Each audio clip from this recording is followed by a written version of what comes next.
Hello, I'm Eric Snodgrass, and thank you for watching this monthly in-depth ag forecast for Ag Carolina and Ag South Farm Credit. All right, I want to do a quick look back at winter, and let's assess how well the forecast for winter did. And then after that, we're going to press through the near term. I'm going to stretch out into the long term, and we're going to have a big talk about this upcoming El Nino event, what it can mean for our severe weather season, our summer temperature and precipitation, and then we're going to dig into kind of the hurricane season. Might as well have a look at it based on the models, all right? So we're going to go there. We'll finish with South America.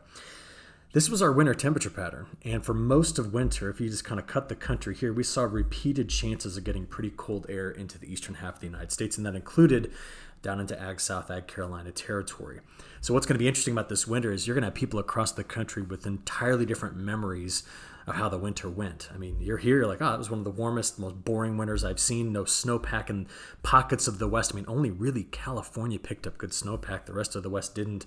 Then you come to the Northeast, it will be remembered as a truly epic winter. And for us, honestly, given some of the snow that we had this winter, we'll remember it too for those big hitting events.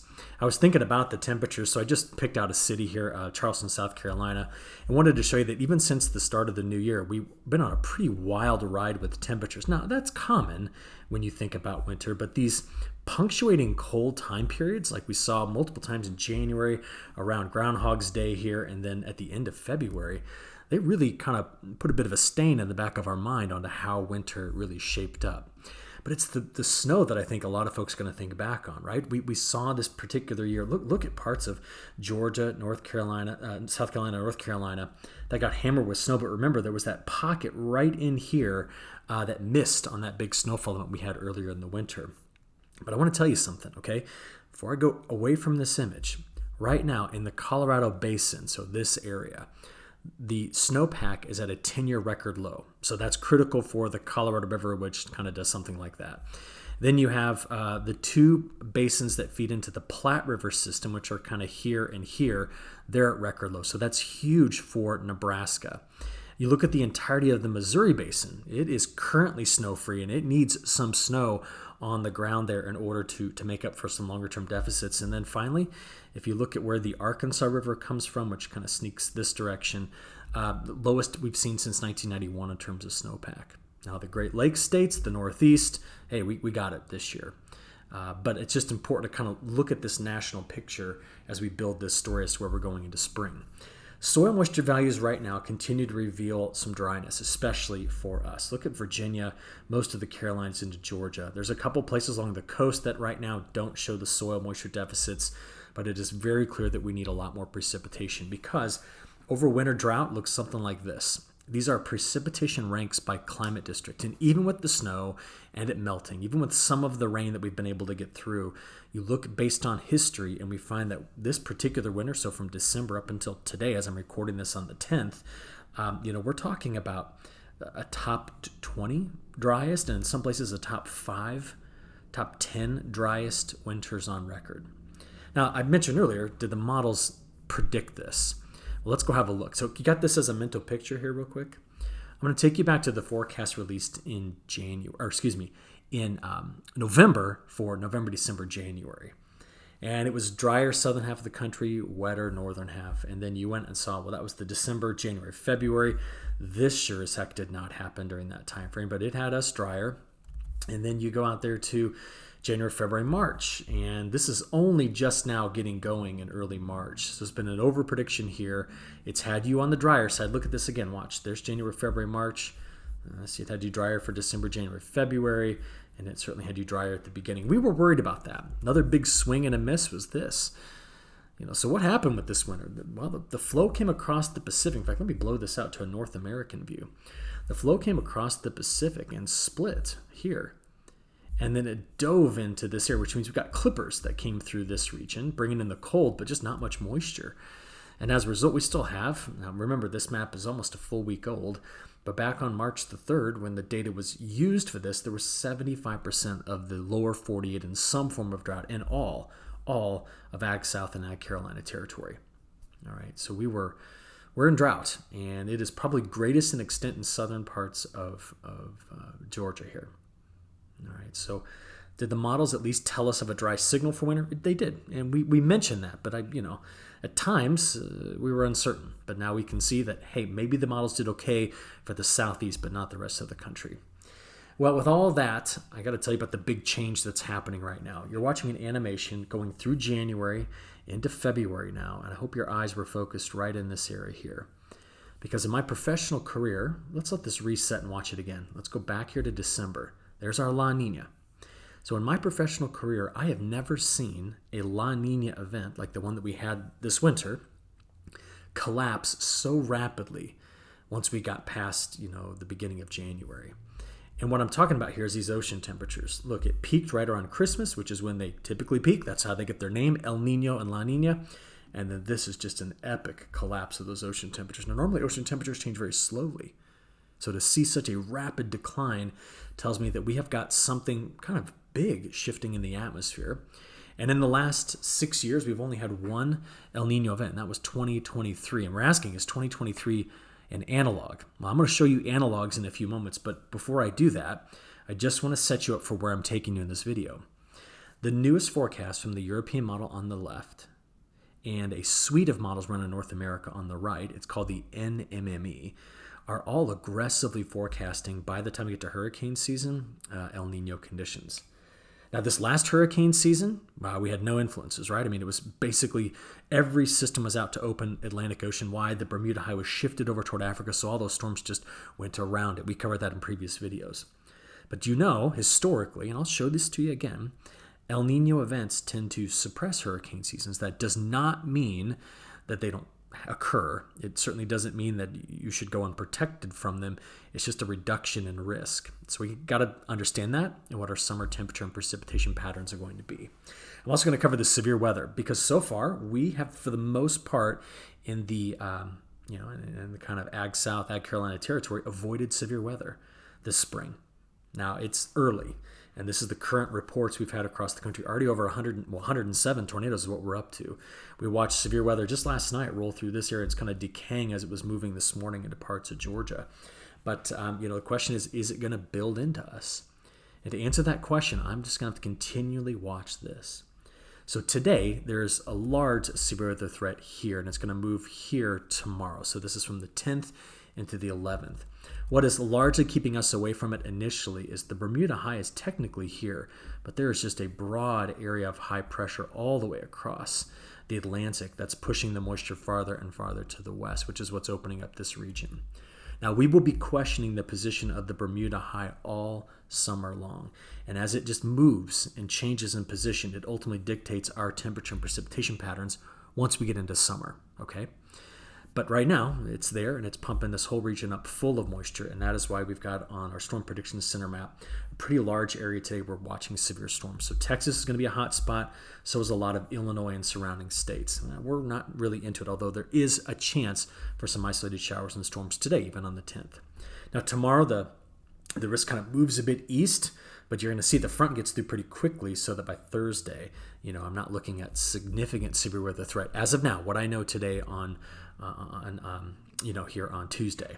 So I mentioned there were some chances for some isolated storms, and this is a high-resolution model picking up on what those storms look like early this morning here on Tuesday. But just notice that through northern Georgia into parts of South Carolina, chances of scattered storms. Now the big event is happening back here, as you can see, and we're just going to wait to see how if we go through the rest of the day on Tuesday into Wednesday morning. This is now Wednesday afternoon, getting into Wednesday evening. See the front trying to get to us coming over the Appalachian Mountains? The problem is the timing.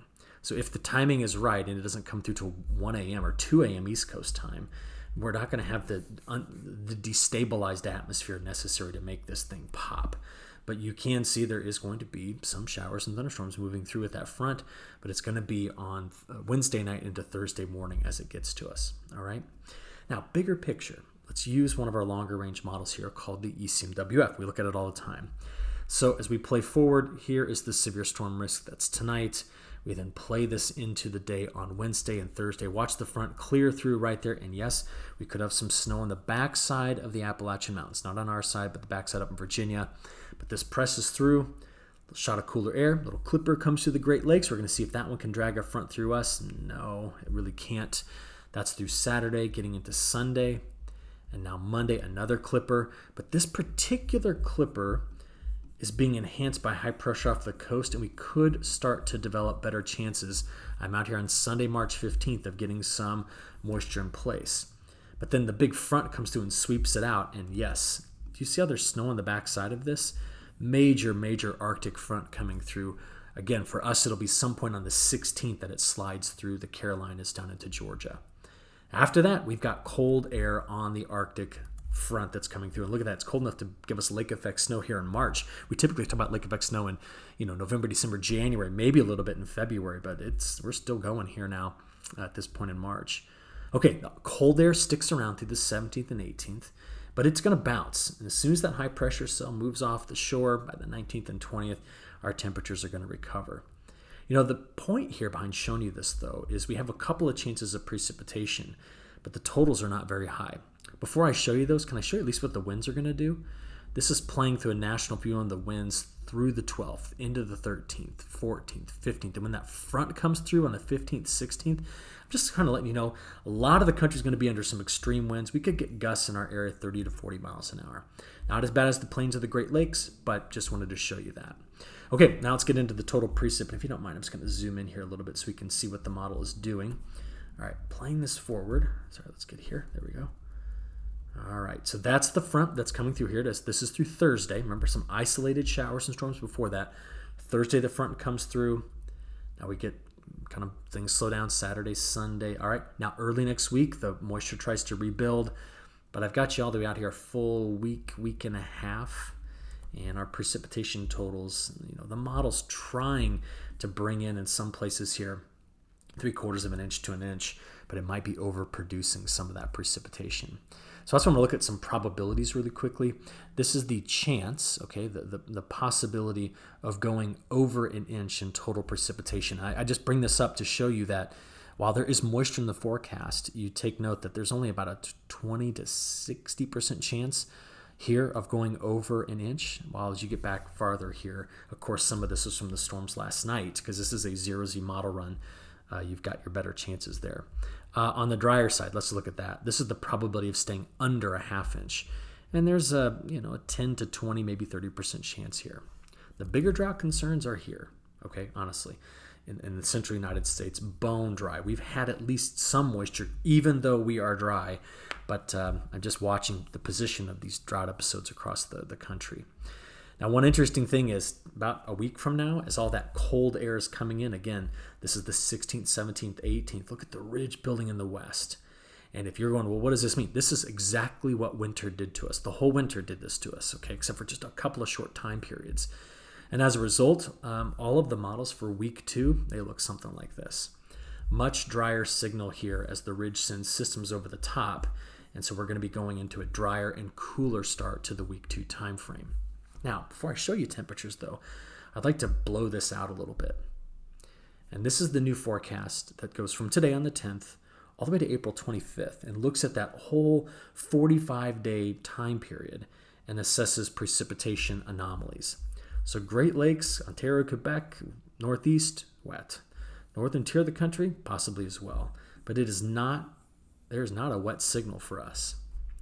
Now, this is just using a model. And this is a model that's trying to account for all of the things changing in the atmosphere, like the MJO, the changes in the North Pacific, North Atlantic, all of that. And I could walk you through those woods and details, and you might get a little blurry-eyed and shut the video off. But there's been a consistent signal for this. Here's what's interesting. I went back, and I chose all the March to April years, so here they are listed, where we went from a La Nina winter to an El Nino summer. And what happened in between March to April? Well, we tended to be very wet in this corridor and closer to average for here. Closer to average. So when you look at this forecast and just make the assumption, we're just going to get dry and stay dry. Well, just understand there is historical precedent to say there's moisture in this pattern still, all right? Okay.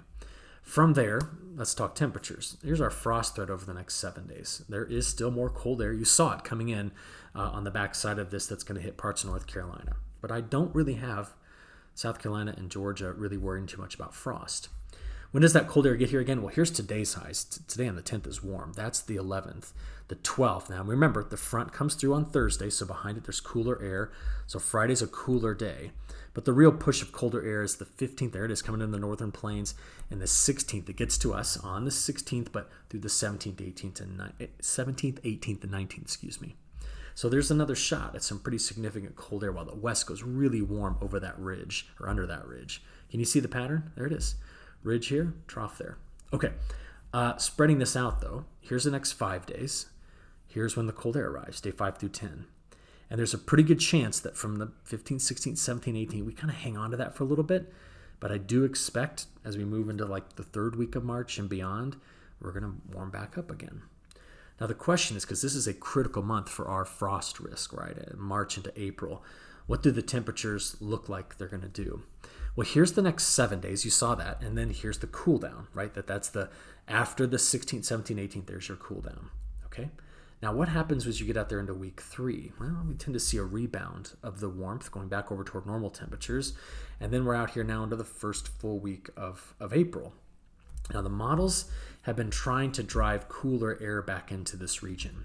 And I know why they're doing it. Historically, we had access to colder air here into March and April.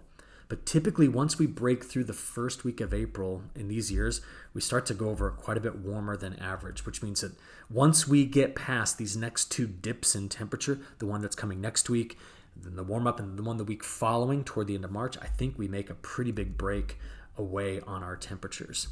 Now, I'm just going to show you something because if you're concerned about your conditions, your temperature conditions, just remember, go over to agweather.com. This is a website I think you've all gone to. We've made some huge upgrades to the site. I hope you like them. I'm including a bunch of new stuff on the Pro. But click on local weather, and then you can pick your town. So I don't know. I always pick on Raleigh. I'm sorry. It's just the first big city that comes to mind. So if I click on it, what you can get out of this, including a bunch of statistics, is you can come over to the forecast here and get your 15-day temperatures. So if you look, I've got 4 different models. We could get close to a frost on the 13th. We could see more risk of frost 17th, 18th. But see the build back up in the temperatures here? This is what I want you to kind of use to gauge how that's going to change. Okay, so just another tool in the toolbox to figure that out. This, by the way, though, this is the beginning of April, which the models aren't out to yet. I am not overly worried about this just yet. Okay? So what are we going to try to figure out as we use these years to get farther and farther into the forecast? Okay, again, these are the years that had La Nina winters that transition into El Nino summers. And one of the most important things I'll be thinking about is, what does the severe weather season look like? And then the hurricane season. So La Nina influence, we tend to hit this area with our most severe weather when there's a La Nina. And we've seen that a lot recently. Again, this is spring. This is March, April, and May. And then when you transition to El Nino, we tend to have less severe weather here. Now, if you notice, in the Carolinas, our neutral years, not El Nino, not La Nina, and down in Georgia as well, that tends to be our big years for severe weather. And we're not calling for that. So right now you're going, well, make me a prediction for my spring severe weather. I'm just telling you. You live in the Southeast, we will get severe storms. You're the first spot, the southern tier of the United States, to take on the instability, to have the return of moisture, and to get the severe storms going. But there's no strong seasonal guidance for you. There's much stronger way to your west. Does that make sense? So I can't just pin it down and say, oh yeah, get ready, okay? Just be prepared as you normally are going into a severe weather season. What is a little more historically clear is going to come with the influence of El Nino on our hurricane season. Now, I'm going to just be very, very clear about this. Even though you see fewer hurricanes due to stronger wind shear. Why? Because we're pulling all this warm water back in this area, and it tends to just that's the wrong word. It tends to, the momentum tends to move out of this area and increase the wind shear here. Just remember, though, it's not constant. Okay, so it may be most of the hurricane season that happens, but if it breaks down and all of a sudden, the Bermuda High shows up somewhere here and a system kicks up, we're still vulnerable.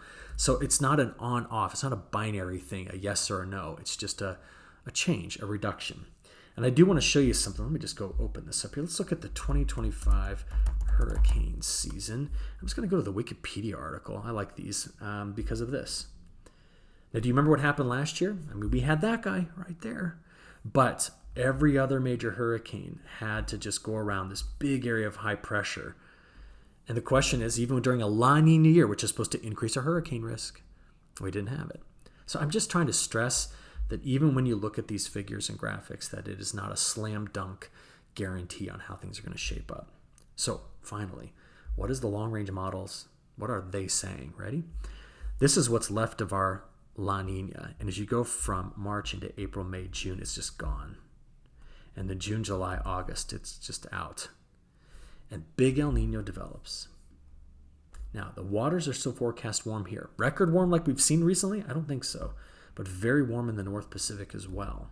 And we're trying to assess what that's going to mean in terms of our precipitation and temperature patterns. Now, if I had to give a grade to the weather forecast models and the performance over winter, D+. I mean, honestly, D+. I don't know. Take a look at what they're doing now. March, April, May, that's what you got here. So again, we're concerned, especially now in March, we're not picking up much precipitation. But I showed you that the farther you go out there, the less this risk shows up. And now if you look at April, May, June, look, we're seeing more normal precipitation. But so is a huge chunk of the U.S. ag belt. Then you go into May, June, July, no strong signal. You're like, well, wait a minute, what's going on here in the interior of North Carolina? I'm not sure, but I'm not concerned. It's an isolated kind of feature here. What about June, July, August? Well, okay. But why? Why would that be there? My only thinking is that in the European model by summer, it wants to place high pressure over Texas and give us ridge riders. And maybe you're getting some sort of a rain shadow effect when the flow comes over these from the Appalachian Mountains. But the Appalachian Mountains don't typically do that. So I'm unsure of this. Okay, that's the way to think it through. Unsure at this point. By the way, let's do this real quick. Why not? Let's do this. U.S. climate divisions. Let's just go back and look at 2025, June. Sorry, you have to do this with me. June to August, since we are talking about summer. Let's put some bounds on this. 3 to 3/4, 200 precipitation. Yeah. All right, have a look. This was last summer. Okay, we were above average on precip. So really quickly, just go have a look. Because I think I had it up here. Yeah, let's go see something. How about the forecast from last March for June, July, and August? Hey, not bad. It whiffed on this. We were super wet on there, but it actually had you wetter. I don't know. Okay, just have to look at it because this is what the current model forecast shows. All right, what about another one? So this is the National Multi-Model Ensemble. There are 7 different models that are averaged to give us this. And its current April, May, June forecast, okay, it's near normal. It's drier in Florida, but it doesn't have us deviating too far from normal on precip. Very similar to the analogs. What if I showed you the next one? This is again, all 7 models that went into creating this for June, July, August. And it has us wetter. So this is the complete opposite. Look at this.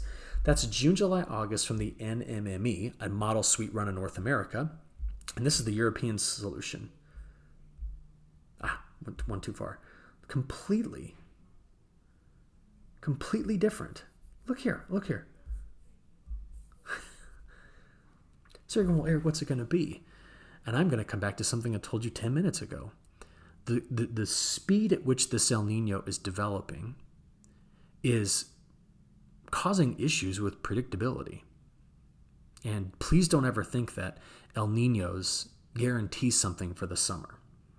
I'm just showing you what I know. I showed you where we are, showed where we're going in the short term, and this is what the long term looks like. Now, since I'm on this one, let me blow this out to global equatorial and show you July, August, September. Now look at this. Drying through here. Does that mean the main development region for hurricanes at the beginning of the hurricane season could see fewer hurricanes coming through? It's a possibility. I will mention Indonesia is going to be very dry. El Ninos do that. That's a high correlation. And the Indian monsoon will be off. That's a very strong correlation. And we could see some dryness in northern China, like the North China Plain and Manchurian Plain, the hardest summer. And winter crops grown in in Australia, yeah, we could see some issues. But that hurricane season, right in through there. Now look, That's the European model. This is the NMME. It also has this. But I don't want to forget one thing. Do you see how it's wetter in this area? Just a little bit, like you can see it here too. What I will be wanting to know is, where does the Bermuda high set up? Because we still get systems. This is just saying fewer. We still get systems here. And the question is going to be, where do they end up going, and does that reduce or increase our hurricane risk this season? Now, right now, El Niños say reduce, mainly because of this. But we've got a long way to go. And by the way, last March, let's just go back to it. This was the prediction for July, August, September. And what we ended up getting was a whole bunch of hurricanes that went through here. So March is too early to make the prediction. But you have to see the forecasts so that we have something to measure against. That's why I'm doing this. Understand? We're in spring. It's a time of overturning and change. And we're just having a look. Okay? All right. I'm sure some of you wish, like, Eric, just draw a line in the sand and tell me. And I'm like, well, I used to do that in the past, and I struck out a lot. So we have to be more guarded and reserved and just understand what we understand and remember what we don't, okay? So let's finish with one last thing here, and I want to take you to South America because there's some stories coming out of South America. One, over the last 45 days, we have seen pockets of drought in southern Brazil and parts of Argentina, including Buenos Aires and the northern growing areas in Argentina. That's starting to show up with some of the full season crops, corn and soybeans in southern Brazil. Some of the estimates are tipping back on how big they were. The other thing that's been a big issue is this wetness. Now, this is a forecast, but this quarter here has been very wet as of late, and the new models are saying the next 14 days are keeping it wet. Now, remember, we're trying to get one crop out here and plant a safrinha crop of corn, and in some places they've made quite a bit of progress, like Mato Grosso. But I have seen a lot of folks taking their soybean numbers from 181 down to 178 million metric tons because of the quality of the crop coming out and the speed. What I think there is here is there might be a play on corn, given that it is delayed in going in. And that just pushes the critical time periods for corn later and later into the season. So I want to make you aware of this before I wrap up this forecast video. I would be watching South American weather for the next 3 months, as it might influence might influence markets across the United States. Just something to monitor. There's no guarantee to this, and it may happen and not even make a splash in the markets. But if it does, if there's a weather premium built in, I think it's dryness south. I think it's too wet north, delaying harvest and then planting of safrinha crops. So we'll watch it together, and I'll talk to you again soon. Thank you.